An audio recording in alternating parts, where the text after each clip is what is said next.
Hey, what's up, everyone? Welcome. As you're coming in, if you can just put your name and your high school, that would be great. If you could just put it in the chat, your name and your high school in the chat.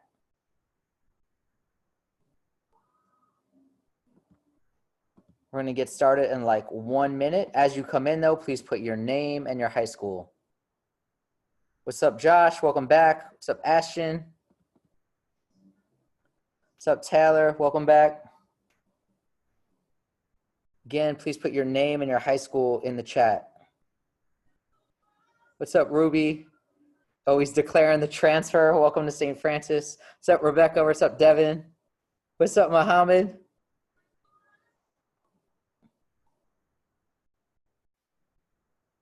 Mo, is everyone else coming? Is Josh coming?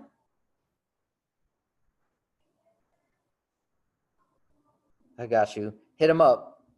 What's up, Coach Armstead? Welcome. It's awesome to have you. Everyone else, I think we have a smaller group today. I think we were probably a little bit worse with our communication, but still a lot of great info. But if you can, again, put your name and your high school in the chat. What's up, Tyler? Gonna give it like 10 more seconds. And then also, if this is your first time, or if you have just never filled out the Google form for this, please complete the Google form. I just put it in the chat. What it does is afterwards, we're gonna send you all of this information. So you don't need to just remember it. We will literally send you all of it. So again, if you haven't filled that out, I think I see a couple of new people on this, but if you haven't filled that out yet, please click into that now. And again, as you come in, put your name and your high school in the chat. Perfect. All right, we are going to get started. So today's workshop, it's the last workshop out of the 4. Thank you to all of those of you who've been coming to all 4 of them, is about paying for college. We're going to talk about how much college costs, right? Which isn't always clear, the different types of financial aid and how you can use that financial aid and scholarships to make college more affordable.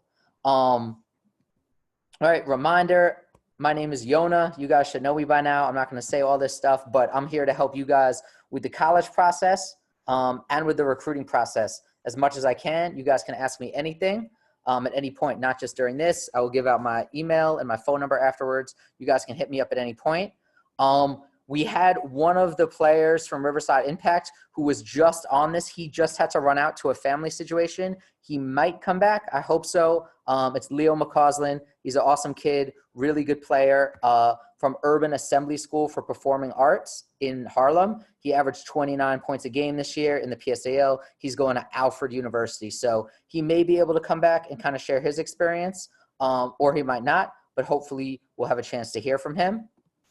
And then as a reminder, this is where we're at in terms of the information we've covered, right? So around a month ago, we talked about NCAA eligibility, right? If you would like an NCAA scholarship, what is, right, the academic standing that you need? I'm not going to ask you guys because you guys get it right every time, right? For Division I, the requirements are a 2.3 GPA and a 980 SAT.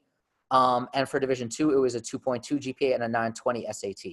Then second workshop, we talked about different types of colleges, right? If you want to play ball in college, it's really important to know what's out there. Last week, we talked about the best ways to get recruited. We had 4 college head coaches talking with us about just different tips and things like that so you can have as many opportunities to play basketball at the next level. And today is our last workshop. Again, we're talking about paying for college, right? How to make college as affordable as possible, the things you and your family need to do. I'll be honest, this workshop is a lot of information. Last week when we did the Let's Get Recruited workshop, it was a lot of like opinions. Like I said, there was no right or wrong answer. There was just different tips people can share. This is a lot of hard information that's really helpful for you and for your families to know, right? As they help you go to college and hopefully go on a full scholarship or pay as little as possible. Or even if you're helping out your friends and your families going through this, family members going through this process, hopefully, again, if you have a younger brother, younger cousin, younger sister, that this is helpful information for them too. So I'm going to dive right in. I'm going to stop and let you guys ask questions at really any point. We'll see if Leo has a chance to join us too. Again, it's a smaller group, so feel free to really ask a question whenever you'd like to. You can either unmute and ask, or you can just ask in the chat, but we're going to get started. And if you haven't put your name and high school yet in the chat, please do so. Awesome. So the first thing when you're thinking about college is, right, we all want to go to college for nothing or for as little money as possible, right? But the first question is, how much does college cost, right? Because if I want to go for free, I need to know, right, the money that I'm going to get covered. So every college has what's called like a sticker price. When people go shopping for a car, right, you hear like sticker price, like that's the price that's slapped on a sticker. That's also called a cost of attendance for college, right? So it's important to know the cost of attendance for college, but also to understand that the same way there's that sticker price when you're buying a car, that just because that's what the college is advertised at, that's not what everyone will pay, right? Cost of attendance, COA, is how much the college costs in total before any type of financial aid. So there's an example here. This is Alfred University, actually, where Leo is going next year. So this is the cost of attendance is, if you can see my mouse, $52,600, right? And what the cost of attendance is it added up all the different costs. So tuition is $35,000, required fees is $1,200, residence hall, meal plan, and an estimated personal expense, right? So again, the total cost, if you Googled Alfred University, right, it would say, this is how much it costs, $52,600. If you Googled Harvard University, if you Googled City College, right, and how much it cost, it would give you this cost of attendance is what it's called, right? But the cost there, it's important to understand the difference between them. So there's direct costs and there's indirect costs. Every cost for college is either direct or indirect. Josh, we're going to get to that. That's a really good question. So what do you guys think a direct cost is? If we can hear in the chat, what would a direct cost be? How would you define direct costs? Tuition, awesome. That would be an example, Tyler. That's correct though. How would we define it, right? What does it mean that something's a direct cost? Marcus, room and board, again, that's an example. What does it mean? How would you define direct costs? Not give an example though, but you guys are right on both of those.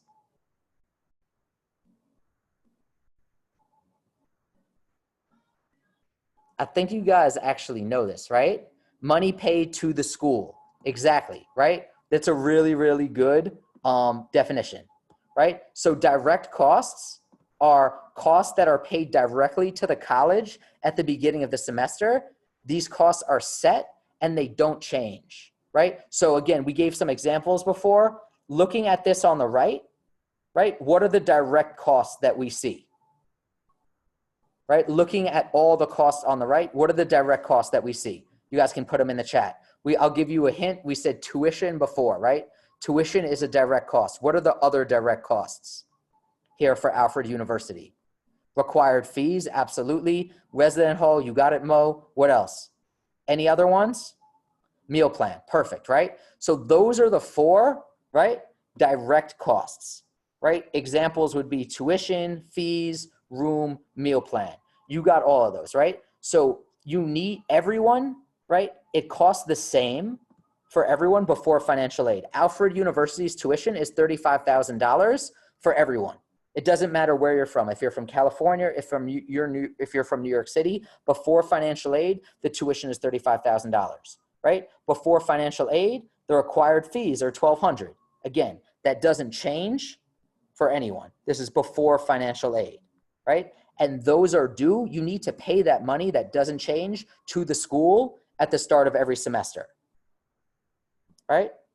Some people can get a payment plan and pay it over the semester, but that money's going to the school and it's going on a set schedule. So if that's a direct cost, how would we define an indirect cost?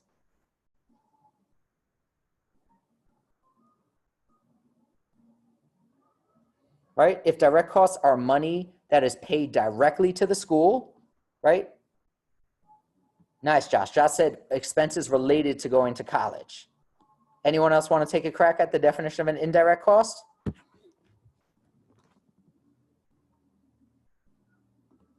Right? I like that. So indirect costs are costs that are not paid to the college and occur over the entire year, right? They are not set and can change. So what would examples be of indirect cost? Either from this, right? Total cost of Alfred University, or that you can think of in general. What would an example be? Books, computer, personal expenses. What else? This is really good. What else would be an indirect cost potentially?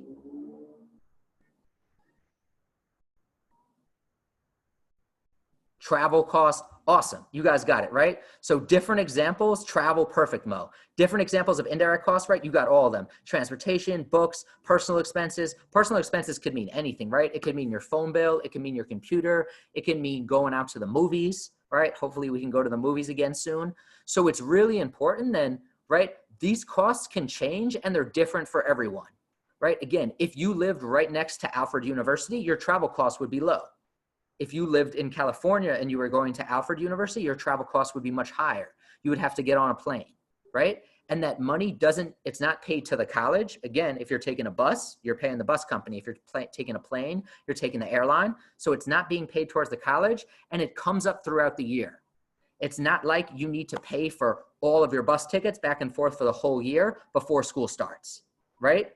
They're gonna come up throughout. So it's really important that this is an estimate. Right? The money that's not going to change is the direct cost. I mean, the cost that's not going to change are the direct ones. And then the indirect costs, right? This estimated personal expense here, Alfred is saying, we're guessing it's $3,400. That's why it says estimated, but you don't pay us that money and we don't know how much that's going to cost you. Right? So just showing, again, these are the direct costs for Alfred, right? Anyone with a calculator want to tell us the total direct costs? Total direct cost is really important. Anyone in the chat with a calculator or who's really good at math want to be able to throw it in the chat? What is the total direct cost for someone who's attending Alfred?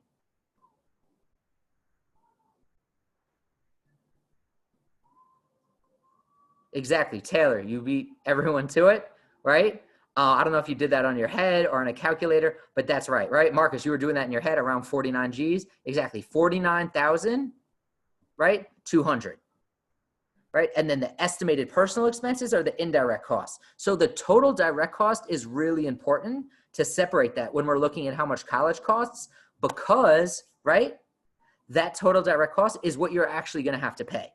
The other money, right, again, that $3,400, it's not like you have to pay no money past that, but it might change and it's going to depend on your situation and the school you're going to. Any questions about this so far?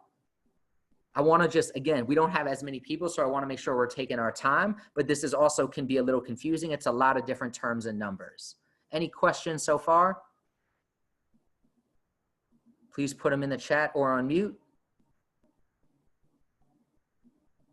I'm going to give it like 5 more seconds for questions.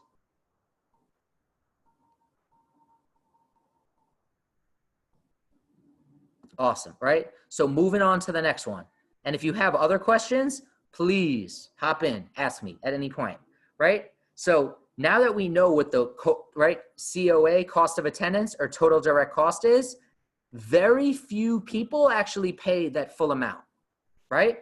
Because there's financial aid available. So financial aid, there's 3 different types. So there's gift money, right? Gift aid, it's called. So what that is that's money that you get and you don't need to pay it back. So an example would be a grant or a scholarship, right? It can be an athletic scholarship, an academic scholarship. That's money that you're getting, but you don't need to give it back. It's a gift, right? The second type is borrowed financial aid, right? Borrowed financial aid are loans. We're going to talk more about loans, what makes a better loan or a worse loan, go into that. And the last one is earned money, right? Earned money is some colleges will set aside money for you and you can work for it, right? But they're not giving it to you. You have to earn it.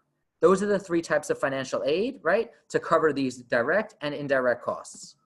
So types of financial aid, gift money, right? It's the best kind. You can keep it. It can come from a bunch of different places, right? It can come from the government. It can come from a college that's often called institutional aid, or it can come from an outside agency.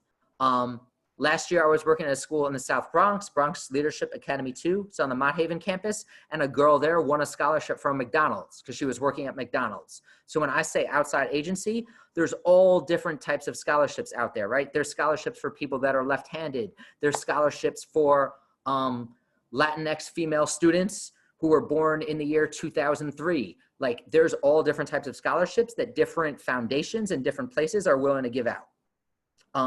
Right? So examples of gift aid, and we're going to talk about these. There's like the Pell Grant, which you might have heard of. You get that from the federal government. There's the TAP Grant, FSEOG, right? All those are grants that come from a government that you get to keep. Then like, I know we're ball players. We want to get an athletic scholarship. Athletic scholarships come from a college. You might get institutional aid, right? A college can give you financial aid. It can give you an academic scholarship. It can give you a leadership scholarship. And then again, any outside scholarship that you apply for. Okay?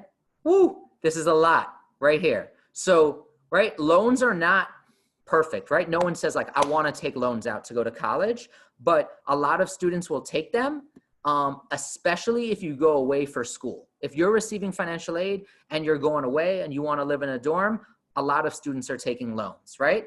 There are better and worse types of loans. That depends on the interest rate and the loan forgiveness rules. We're getting like real technical now. So can someone in the chat or by unmuting explain what interest rate is to me, to us, to all of us? What is an interest rate?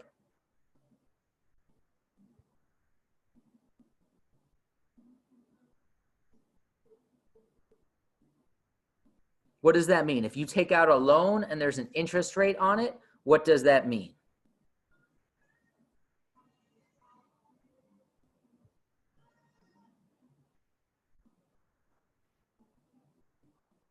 Cool, right?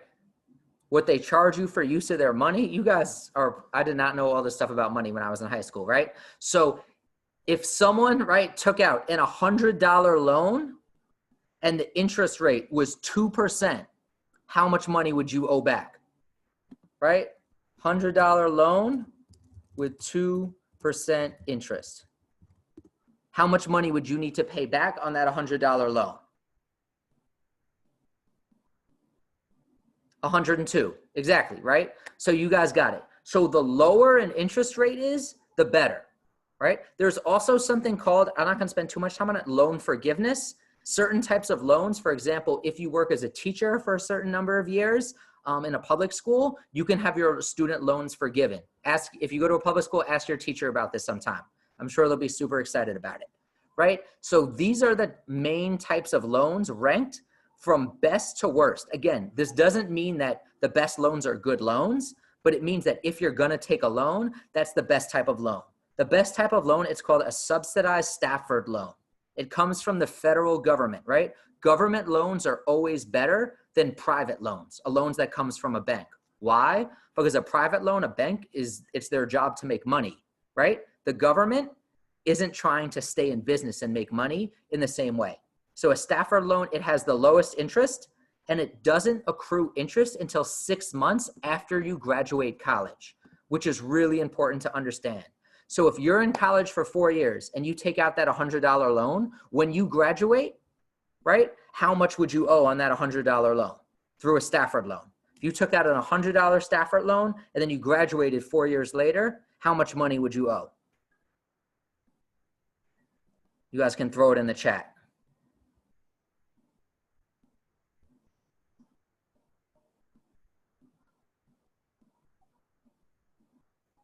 We'll say the interest rate is still 2%.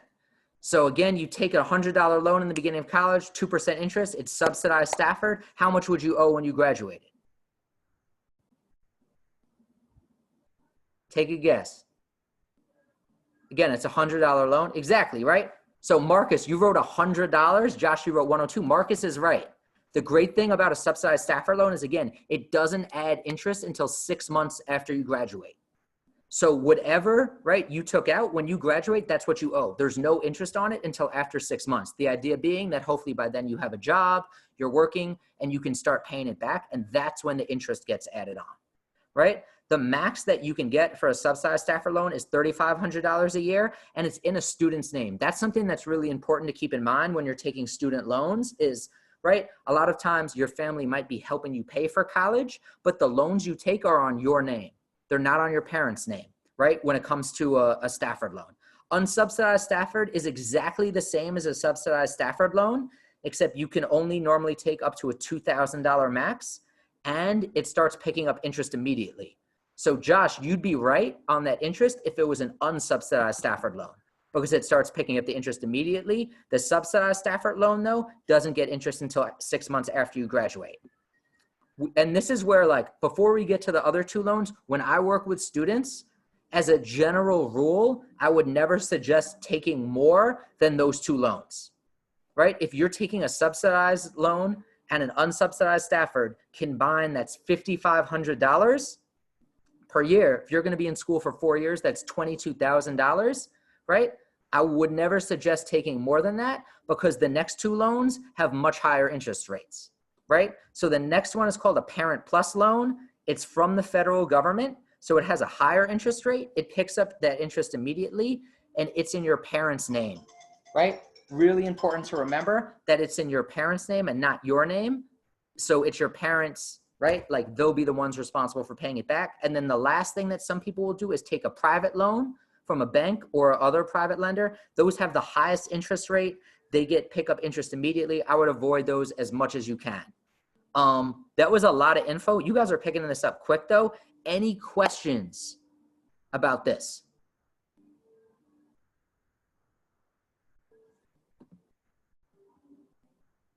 I didn't do as good a job of this PowerPoint. Is there a limit on Parent Plus or private college loans? It depends. That really depends on credit scores.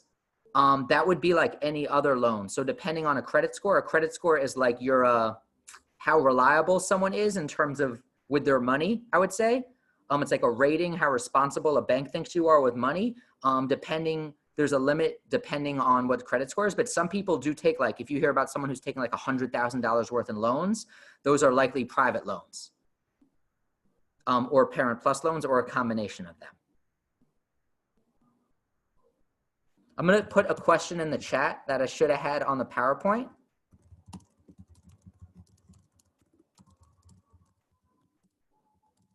So, right? Would you take a loan to go to college? I'm curious, right? I would say put A if you say yes, or B if the answer is no.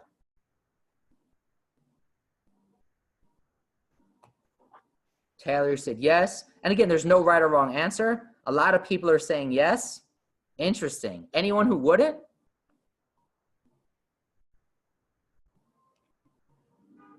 Devin, you wouldn't? I hear you. Anyone else? Yes or no? So far, we got a lot of A's and only one B.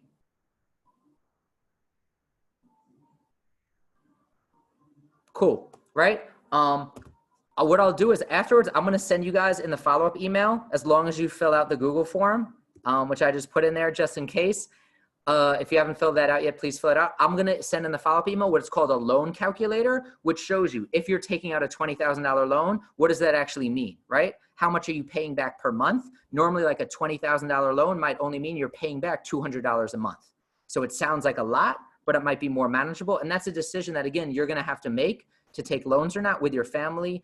Again, subsidized Stafford and unsubsidized Stafford are by far the best loans, and I would question taking any loans past that. Right? Next is earned money, right? So earned financial aid money is money that you work for. The only type of earned money in a financial aid package would be work study, right? So does anyone know what work study is? I know I have like a pretty shitty definition on this. Like, would you guys be able to put work study in your own words in the chat? Who's someone who could break down work study?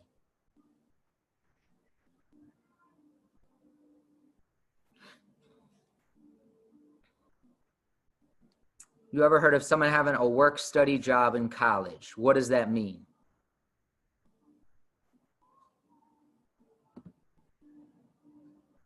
Where you work at the college instead of paying tuition. Interesting. All right, cool. Any other guesses? Not all tuition. Marcus, I see you going out. I appreciate the effort. Anyone else other than Marcus, how you would define work to supplement your tuition, right? So I would say work study money is money that the college sets aside so that you can get a job on campus and then work to earn that money, right? You guys, So one thing that I want to be clear. So what costs should be covered, be used by work study? Work study should be used to cover indirect costs. Indirect costs. So work study doesn't cover tuition. Why? Tuition is a direct cost, right? You have to pay the tuition to the college at the beginning of the semester, right? You haven't worked yet though. You haven't earned any of the money from work study. So it can't be used towards tuition. Work study money should be used to cover indirect costs, right? So here it would just be estimated personal expense, but you guys talked about it before. It can be used to cover your books. It can be used to cover your transportation, right? Work study does not go towards tuition though. And that's really important to understand because we're going to look at a sample financial aid package later where you'll see they'll give you work study on the financial aid, but it's not going to go towards tuition. Again, right? It's going to go towards these indirect costs. Any questions about that? I just want to make sure we're clear. Right? The way, Ruby, how you put it was perfect. It's to supplement, right, your tuition, to supplement your other costs, to use it to cover your indirect costs. Right? Leo is going to come through. He's not back yet. It's a great picture of Leo, though. So next thing we're going to talk about right now, right, is athletic scholarships. So Division I basketball scholarships. Does anyone know how many scholarships a Division I men's basketball program gets? 13. You guys know this. Does anyone know how many a women's Division I basketball program gets? How many scholarships?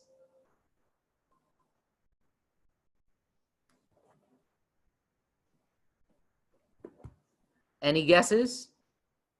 11 or 10. So Josh is saying women get less scholarships. Ooh. Devin, you're saying the same thing? Ashton saying the same thing? Can we hear from some of the ladies on this call? I will tell you now, that is incorrect. Ruby, you said 13 too? Right? So Division I basketball scholarships is actually 13 for men's teams, 15 for women's teams, right? Coach Armstead pointed out Title X, that's 100% right. Right? Colleges need to set a certain amount of their scholarship money, of their athletic money, towards women's sports, as they should, right? So 15 scholarships per women's team, right? Division I basketball scholarships are full scholarships. So it's true, right? The dream of getting a Division I basketball scholarship is really good. Almost every college will use their full amount. So almost every men's program, for example, will give away their 13 basketball scholarships every year. Not every scholarship, though, for Division I is created equal. Some only cover total direct cost, right, which doesn't include the indirect costs, and some cover the total cost of attendance, which includes direct costs and indirect costs, right? But if you're getting additional financial aid from the government, right, you'll get that on top of what your basketball scholarship is covering. So you'll have extra money if you're getting a Pell Grant and your basketball scholarship is covering everyone else.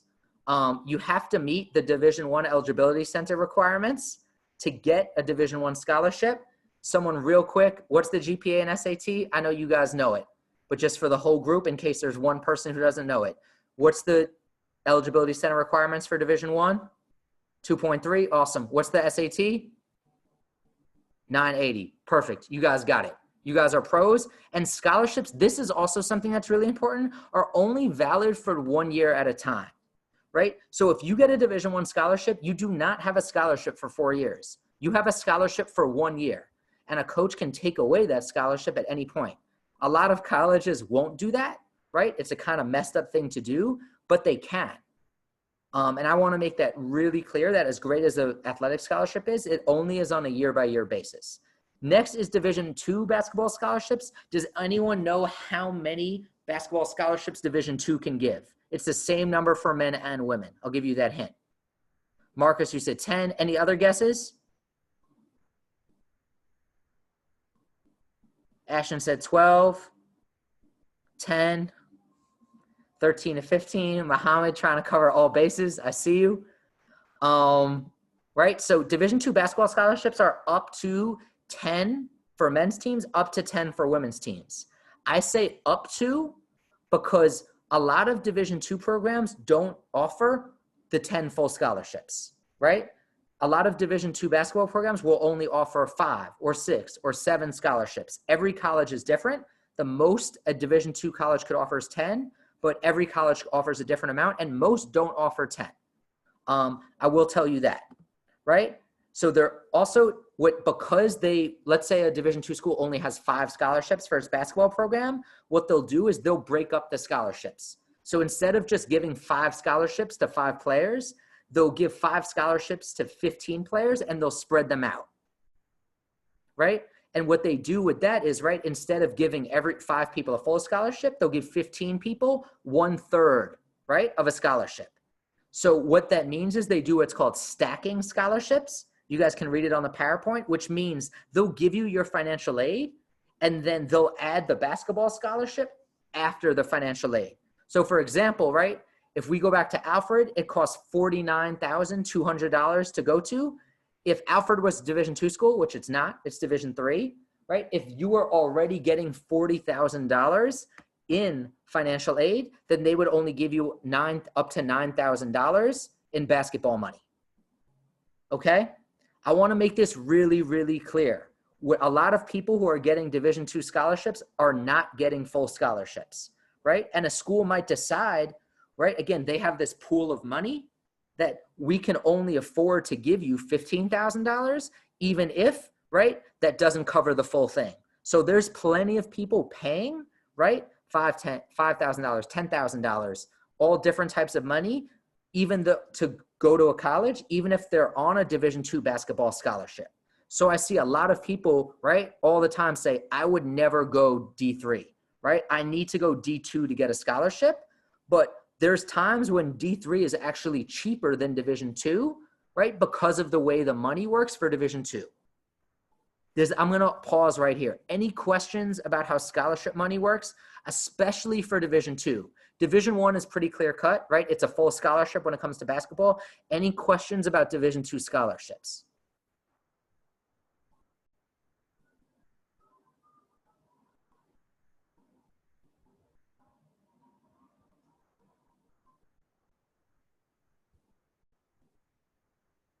No questions. Another thing I'll say, and feel free to interrupt with a question, is because of this, a lot of Division II schools, right, will want you to apply to the college before they offer you a scholarship. And why do they do that? Because they want to see, right, how much scholarship money they'd actually have to give you. So if they cost $10,000, right, they want you to apply to see how much money you're going to get. So it might only cost them $3,000 to give you a scholarship, or it might cost them the full 10 if you're not going to get any other financial aid. So a lot of times, again, Division II schools will want you to apply first before they offer you. And having good grades is a really good way to get a Division II scholarship, because if you're getting academic scholarship money, that's less basketball money that they need to give you. Again, I'm going to pause for questions.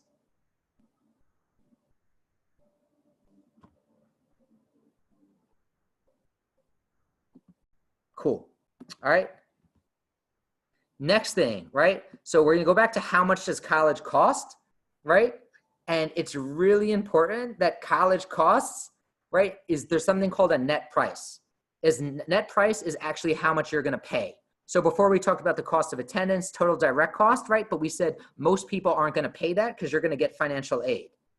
So there's like a math problem, right?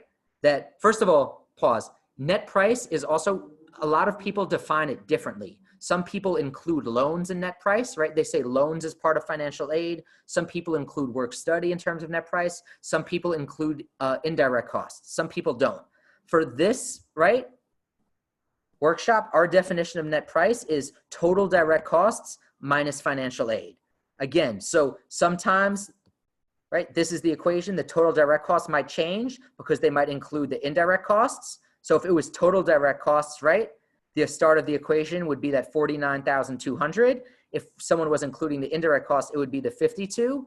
And then minus financial aid, we're not going to count anything other than gift money, but other people might include work study and financial aid and loans and financial aid. I don't include work study because we talked about it before. You can't use work study for tuition or room and board, right? Because you have to work for it after those things are due. And I'm not including loans right now because you have to pay back loans, right? Loans are not free. It's borrowed money. Again, right? So it's 40 for right here. This equation would be 49,200 minus financial aid equals net price. And the financial aid would be the gift money that we're receiving. So now that we're talking about all that, right? Again, that leaves your work study and your loans to cover your indirect costs. So how do we get this financial aid, right? There's a few different steps.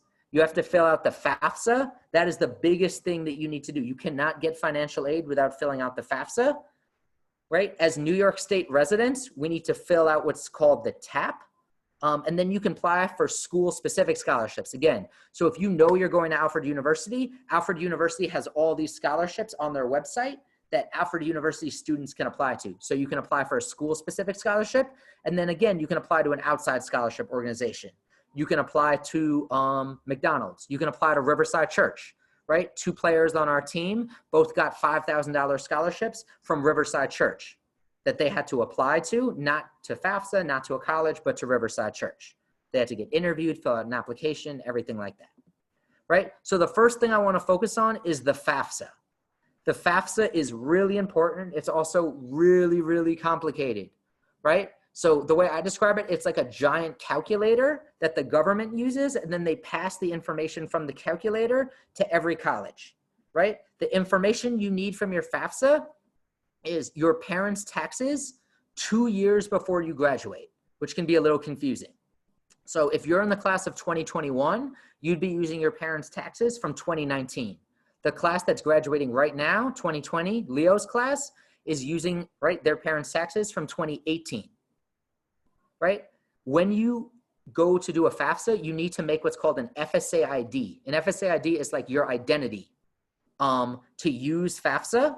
And your family member, right, your parent needs an FSA ID too. You can only have one FSA ID.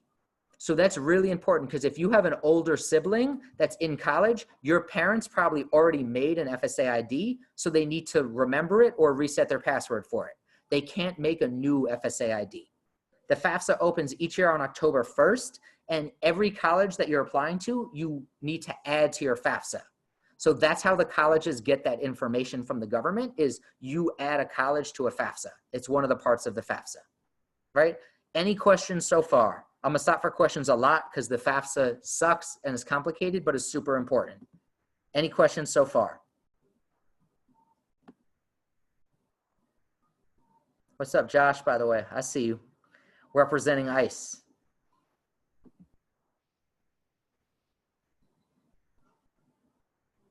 Cool, right? We're gonna stay with the FAFSA now. So applying for the FAFSA, the tax form that you need, again, from 2 years ago, if you're in the class of 2021, you'll need the 2019 tax return. It's called the 1040 tax form, right? On the 1040 tax form, excuse me, sorry, I'm getting ahead of myself, right? So whose taxes do you use? If your parents are married and they file together, you would use both of them. If both of your biological parents are living together, you would use both of them. If you were adopted legally, right, you would use your adoptive parents, right? If your parents file taxes separately, this is where it can get a little bit shady. Talk to your college counselor. If your parents file taxes separately, I would generally say to use the parent that, first of all, that you live with. If you live with both parents, but they file separately, I would say to use the parent that makes less money. But again, talk to your college counselor because then you're getting in like a little bit of a shady area. But if you only live with one parent, right, then you're only going to use that one parent. Questions about that? How long does it take to fill out the FAFSA? What's up, Coach Kofi? It depends. I mean, I would say I would always fill out the FAFSA. If your parents have done the FAFSA before, I would just do it with them. I think it normally takes around a half hour.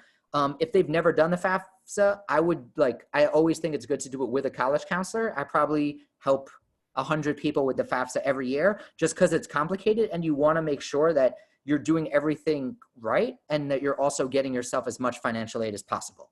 But on average, I would say it takes around a half hour if you have the right information. If a student has a legal guardian, or if you're in the foster system, you're considered independent. And you don't have a parent on your FAFSA, it means you're going to be eligible for the maximum amount of financial aid. Again, that person needs to be your legal guardian. So if you live with your grandma, but your grandma is not your legal guardian, you'll still need your parents' FAFSA, which can be a little bit tricky and a little bit tough sometimes to figure that out. If you live with your grandma and your grandma is your legal guardian through the court, right, then you'd be independent. Any other questions about this? Cool. I'm going to move to the next part about FAFSA, but again, feel free to ask questions. Right? The FAFSA asks a lot. Hold up. We have a question first. What about students over 18? It does not matter how old you are. I think you need to be 25 years old to be considered independent. So if you're 19 when you graduate, you still need to fill out the FAFSA. Something that I forgot to put in the PowerPoint that I will add before I send it to you is you also need to file the FAFSA every year. So, right, you fill it out as a high school senior before you go to college. Then when you're a college freshman, you need to fill it out again, right, before your sophomore year. When you're a college sophomore, you need to fill it out again for your junior year, and you're always filling it out 2 years back. So, right, when you're a college freshman, if you're in the class of 2021, right, you will use, right, for your sophomore year, your parents' taxes from 2020, from this year. Just want to make sure that's clear. I will add that into the notes that I send you guys. Does not matter if you're 18 or not. Again, the FAFSA is like a big calculator. It asks a lot of questions, but the main things it's looking for is how much money, right, your parents make and how many people are in the household. That's how you'll figure out the amount of financial aid that you get. The amount of money for your household is on line 8B. There's an arrow right there. This is what a 1040 looks like from 2019. 8B is your adjusted gross income, right? That is the main number that the FAFSA is going to use to calculate how much money your parents made. Then the amount of people in the house is anyone who lives in the house, right? And receives over 50% of their financial support from the parent filing taxes. This is very, very important. So, right, on your taxes, right, it'll say dependents. These are all the people that your parent declaimed on the taxes.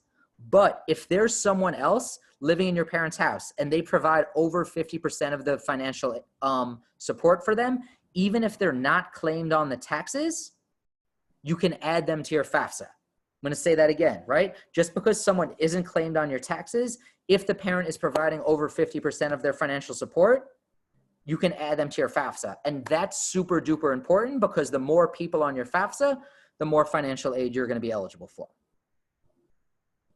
Again, I'm going to pause. Questions about this? And again, this is for if you're applying to a Division III school, even if you're applying for a D2 school who wants to offer you a scholarship, that financial aid is going to help them offer you a scholarship.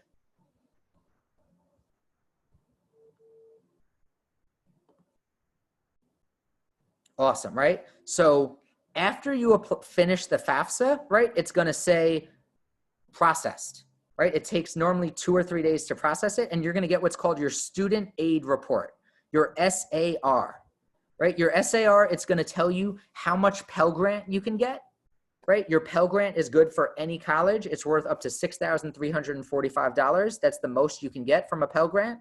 It depends, again, the lower your income, the more Pell Grant you'll get. The maximum is a little over $6,000. And then it's going to tell you your EFC, right? EFC, I'm going to highlight it here with the arrow. Your EFC is the government saying this is your estimated family contribution. How much the government thinks that your family can afford to pay for college for 1 year, right? So your EFC is really important because colleges use your EFC to calculate your financial aid, right? This is this out of the calculator, that's the number, right, that a college will get. And then when they're figuring out your financial aid, right, they'll do this calculation where they'll take the total cost of attendance. For Alfred, it was like $52,000. Then they'll subtract your EFC, and then what's left is a full financial aid package, the most financial aid that they will give you, that you can receive. So for example, if a school costs $52,000 and your EFC is $5,000, the most financial aid that they're going to give you is $47,000. Questions about this?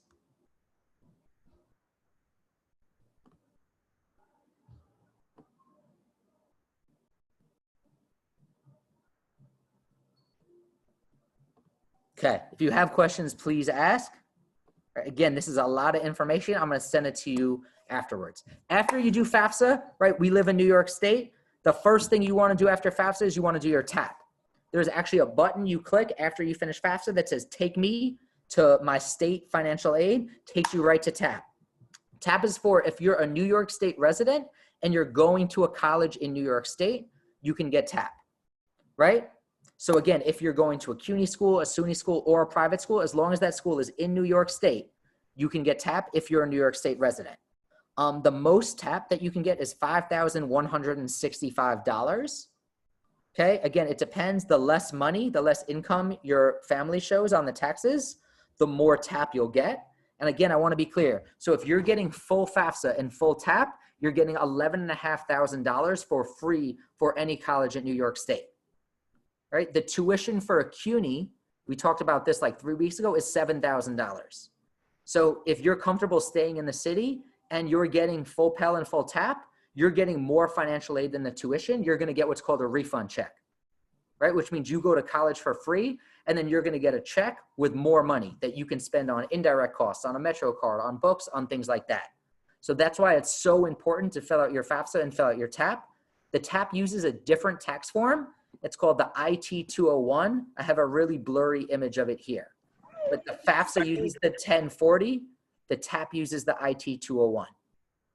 Mo, make sure you're on mute. Any questions about this?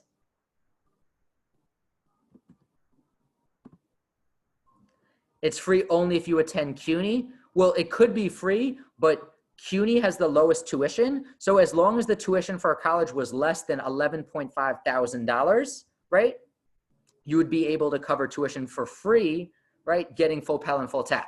There's other costs that we talked about, right, in terms of other direct costs, room and board, things like that. Those will normally add up to more than $11.5 thousand. So you would need more financial aid after Pell and TAP from those colleges. I hope that's clear. Other questions? Cool. Definitely throw something in the chat. Shout out to Leo. Kofi, Leo had a family thing he needed to take care of. But I was talking to him earlier. We were FaceTiming. He was on it and then he had to dip out. Cool, cool. Yeah. Other financial aid terms, we've got around 10 minutes left. This one's pretty quick tonight. Other financial aid terms, there's something called the CSS profile. If you're applying to a competitive private college, an Ivy League school, really good liberal arts schools like AZ, he's going to Bard College next year. He was on here a couple of weeks ago.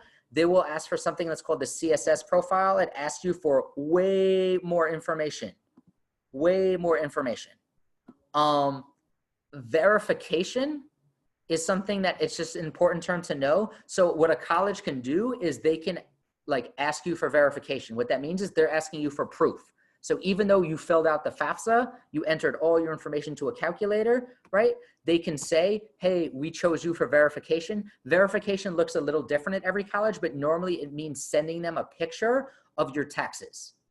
So they can literally see the taxes that you used to file FAFSA and TAP. They might ask for more information too. They ask for a lot of personal information. Normally though, if you're being asked for verification, it means that they're considering you to give you a lot of financial aid. The Excelsior Scholarship, we talked about that before. For families with an income below $125,000 that live in New York State, it covers tuition at CUNY and SUNY colleges, which is around $7,000. It does not cover room and board. And then we talked about opportunity programs. Opportunity programs, right, for families below a certain income level. It depends on your household size. Opportunity programs can cover up to the full cost of attendance with or without loans. And I will say, if you remember, opportunity programs have different names for different types of colleges. For private colleges, they're called HEOP. For SUNY colleges, they're called EOP. HEOP private colleges give the best financial aid better than EOP SUNY colleges. We have on the Riverside Impact team this year, 3 people getting Division II scholarships.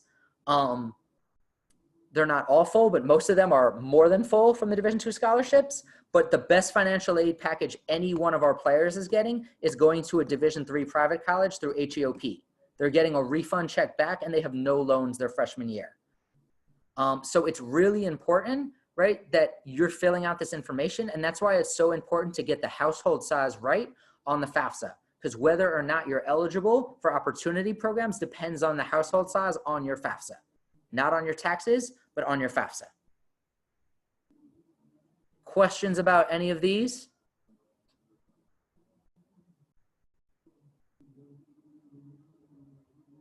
Cool. Right? Next.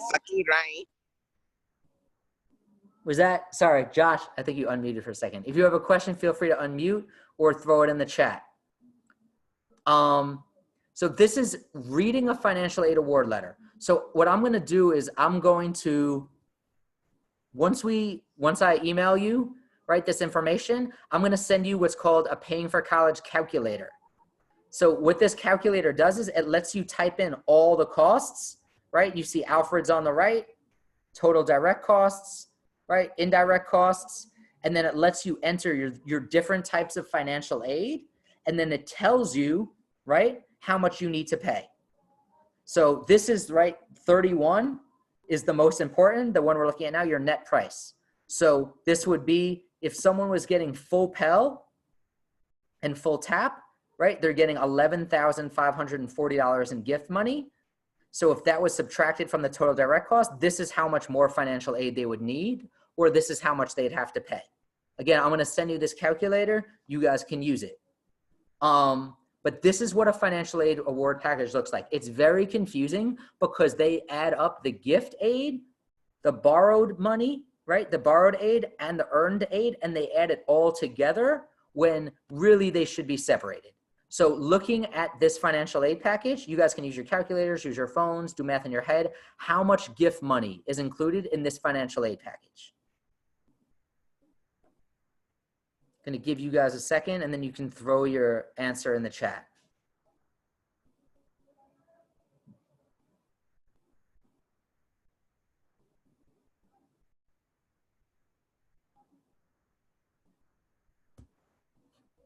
Take your best guess, even if you don't have a calculator.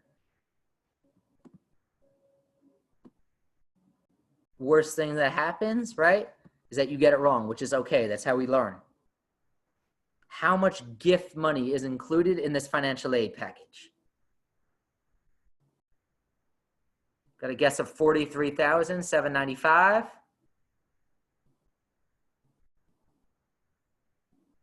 Any other guesses? It's a pretty good guess, Taylor.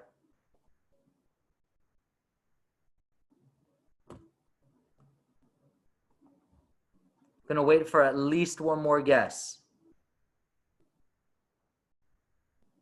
I used to teach, so I'm used to waiting. Coach Kofi, Coach Armstead, I'm sure can tell you all about that. Any other, right, guesses or estimate? How much gift money is included in this financial aid package? Even if you're just eyeballing it and taking a guess. In the meantime, Taylor, can you put in the chat, what did you add up, right, to do that, to get that estimate, to get the $43,795? What did you add up to calculate? Mo, you put 43 to 44. What are you guys adding up? Because we're all in the same range right now. Josh, you said about 48.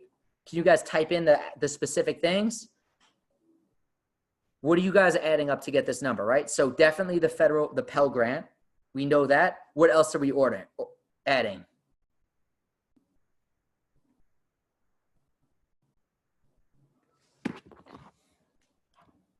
All right, one of them is the Pell. I'll put Pell in there. You can just give one at a time. What else is the gift money that's included in this financial aid package?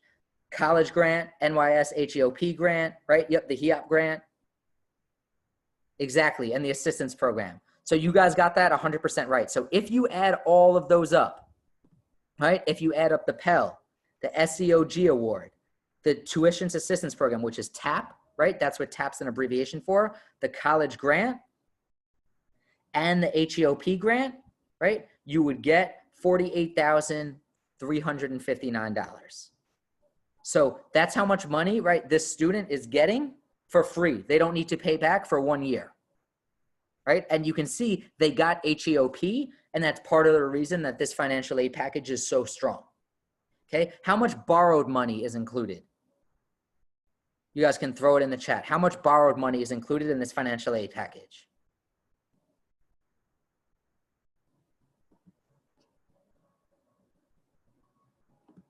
This one's a much simpler equation, right? 4,143, really simple. That's correct, right? Awesome job, Taylor. So it's the direct subsidized loan and then the unsubsidized loan, right? So, ooh, I actually got it wrong, Taylor. You got it right. I read the math wrong. $4,143. And then how much earned money is included in this financial aid package?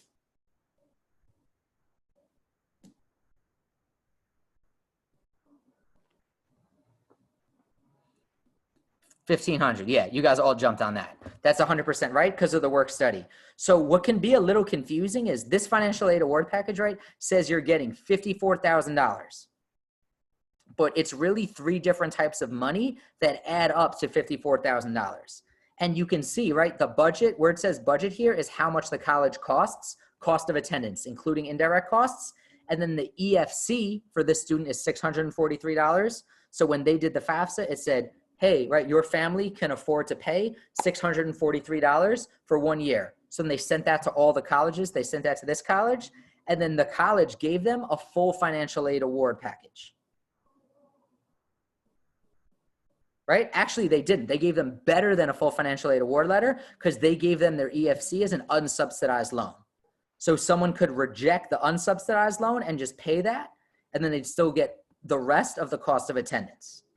Any questions about this? Because again, it's going to be confusing. Financial aid award letters also can look different from every college. It's not like there's only one type, but a lot of them throw all the money together, even though some of it is gift, some of it is borrowed, some of it is earned. Questions? I'm going to hold for like 5 more seconds.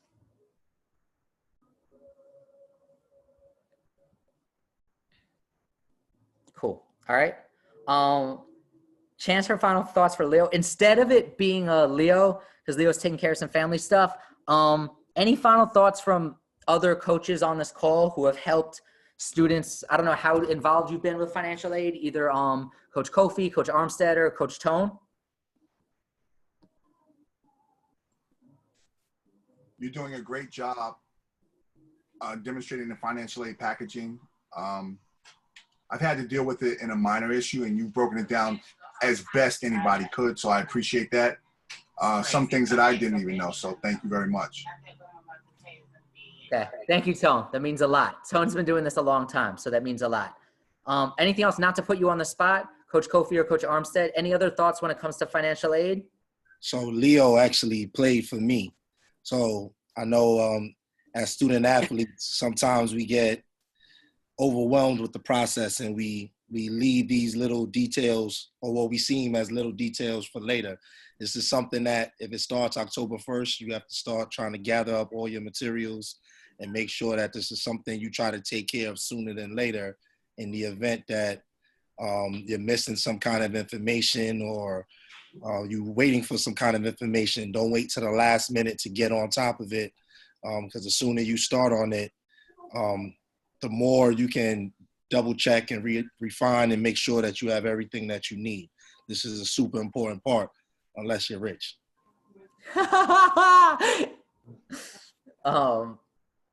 Yeah. Any other thoughts? One thing I'll say just for Leo too, and I'm sure Leo would talk about this if he was here. So Alfred was Leo's #1 choice. He visited in the fall. Again, you want to make sure you visit. He got his application in. He had a great time. The coaches were coming to his games. He was communicating with coaches. Again, he was doing his part in the recruiting process. But he applied to a lot of schools, and he had to do the financial aid process for a lot of schools because he didn't know where he was going to get the best financial aid package. So Alfred was asking him for a lot of information, right? Leo had to do verification, which I talked about before, which is like proof, at a bunch of schools. So they would ask him to send the same thing like 3 times. They would lose it.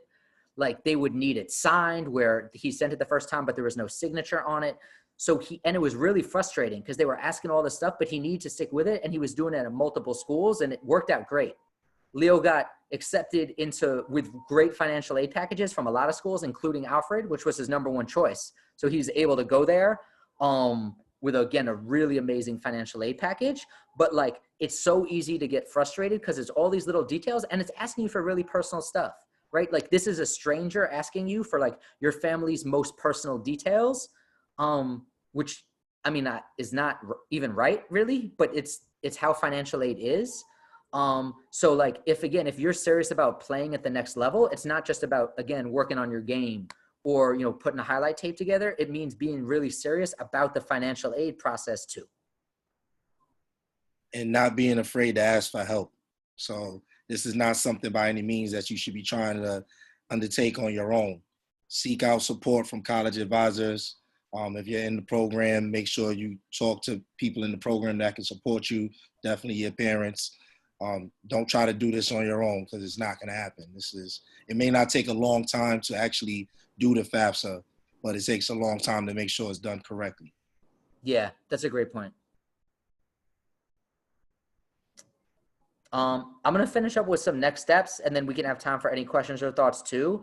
Like, finances is a really sensitive subject. I'd say probably now more than ever with everything that's going on and how people are being affected in the world, but it's something that not everyone talks about with their parents. But when it comes to college, it's really important to be able to have those discussions, right? Like, again, to apply for financial aid, your parents are going to have to share their tax documents with you and some other documents too. That's really personal information. They might also choose to share it with your school. So to have those conversations, and then like, also it's important to talk about like, how much is your family willing to pay, right? If you're going to have to pay to go to college, everyone wants to go for completely free. But if you're going to have a little bit of a gap, right? Or how much are they willing to help out with, right? If you have a gap, would they rather you take a loan than they help pay? That's a conversation that doesn't need to happen all at once. But it's something that you should be starting to discuss with your family. Work closely with your counselor at your school. As I've said from day one, like, your counselor needs to be involved with your recruiting process. And that doesn't mean be involved with the basketball side, but all the other things that you want to do to make the basketball stuff happen, they need to know and they need to be involved with that stuff. If you're in 11th grade, you want to begin gathering tax documents right now from 2019. Whenever you get to the spring of your 11th grade is the time where you want to start gathering tax documents. And the first thing that you want to look at, which I'm going to add before I send back to you guys, is you want to see if you're eligible for opportunity programs or not, because that's going to change, right? First of all, your college list. And second of all, it's going to change the amount of financial aid that you can get, because opportunity programs lower the admissions requirements. And then, right, your FAFSA, you want to complete it as early as possible. It opens October 1st. And you want to complete your TAP right after your FAFSA. It opens October 1st. You cannot do your TAP until you finish your FAFSA. But as soon as you finish your FAFSA, you should do your TAP. And again, you want to do it early for all the reasons we talked about. So if there's any issues, any questions, you have time. So schools can give you financial aid as early as possible. And because if schools, especially Division II, are thinking about offering you a scholarship, they see how much that scholarship is going to be. They might need you to do the FAFSA and apply on the front end. Yona, I do want to, sorry to interrupt. I do want to say that the D2 scholarships, sometimes they are split. I don't know whether you referred to that during the whole course of the conversation. Yeah. But when it's split, then you have to apply for financial aid for the balance, which goes back to Yona's beautiful rendition of how to apply. These are the process. These are the steps you have to go through if you're only offered a half a scholarship to a D2 school. So it does extend from D3 up to D2, where you have to apply for scholarship money. And even at the D1 level, you sometimes have to fill out your FAFSA and everything else, because the school would like to reap the benefits of whatever monies they can, wherever they can get it from, as they give scholarships to individuals that have earned the right to go to a Division I school on full ride. So as we have these conversations, I hope that everybody applies it to their own personal and understand that no matter which way you go, this process is necessary, D1, D2, D3, or just a common student, which is sometimes what we forget as well. Yeah, and again, feel free to share this information. Mo, I see you at the park right now. On this at the park, I respect that. What do you call it? Feel free to share this information with friends, family, anyone else. I'm going to email it to you guys. Please make sure that you fill out. I just put the Google form in. There's some of you who have not filled it out. Like Josh Lopez, I don't think you've ever filled out that Google form. I'm going to call you out because I know Wali's your coach. If you have not filled out that Google form, take 2 seconds, fill it out right now, because I'm going to send you this. I'm going to send you the calculator afterwards, so you have that information. Lastly, right, I'm going to put, again, my phone number and my email. If you're on the email list, you'll get this too. But if you have any questions, whether it's now, whether it's in the future when you're applying, feel free to hit me up. Like, this is what I do. This is what I'm passionate about, you know, helping young people, especially athletes, get to college. I know, Rebecca. This would have been a perfect one for a Kahoot. I'm so sorry. I was rushing through it. But next time there will be a Kahoot, I promise. 100%. Yeah, definitely hit me up. Definitely fill out the Google form. If you have any questions, I'll be here. Feel free to follow up with me too. And then, yeah, shout out, especially, I know a bunch of you went to all 4 of these. Hopefully it was informative. Again, if you're on the email list, I'm going to send you all the information there too. But it was great having you guys. Thank you guys. And if you have any questions, I'll be hanging out. Before you hang up, I just want to personally say thank you, Yonah. This has been completely the most valued series of webinars that we've given. So I personally want to just thank you. I really genuinely appreciate that you did them. I made all 4, and my kids have graduated from college already, and I still found it important to learn. So for those who don't understand the process, this has been broken down perfectly well, and I hope that everybody takes advantage of the information that you've been given. So, Yonah, if you want to sign off now, feel free. I just wanted to personally thank you for holding these handbook series and the webinars for everybody to attend. Yeah, I mean, thank you, Tone. Thank you, everyone. Obviously, shout out to Riverside. Thank you to Coach Kofi for being there every step of the way. Thank you to the Riverside Impact guys. I think we had 5 of them. I'm sorry Leo couldn't make it tonight, but like, I don't know if you guys follow them on Instagram or know who they are. Sorry to shout them out, but like, they just went through this process. So feel free to reach out to them. I'll volunteer them, or really anyone else that you know who's a senior now, who's a freshman now, a sophomore now in college. Like, they're a really great resource, and you guys can hit me up again at any point too. I'm going to throw it in one more time. As a thank you to me, if you haven't done it yet, yeah, follow us on Instagram. Thanks, Kofi. If you haven't done it yet, like if your name is Josh Lopez and you haven't done it yet, please fill out the Google form so I can make sure we send all this information. And just a heads up, this is the last workshop we're doing, but you guys are going to be on the email list. If you're on that email list for the Academic Elite Showcase, where if you're a senior next year, you will definitely get priority in terms of being able to apply for the Academic Elite Showcase. We had 85 college coaches at that last year.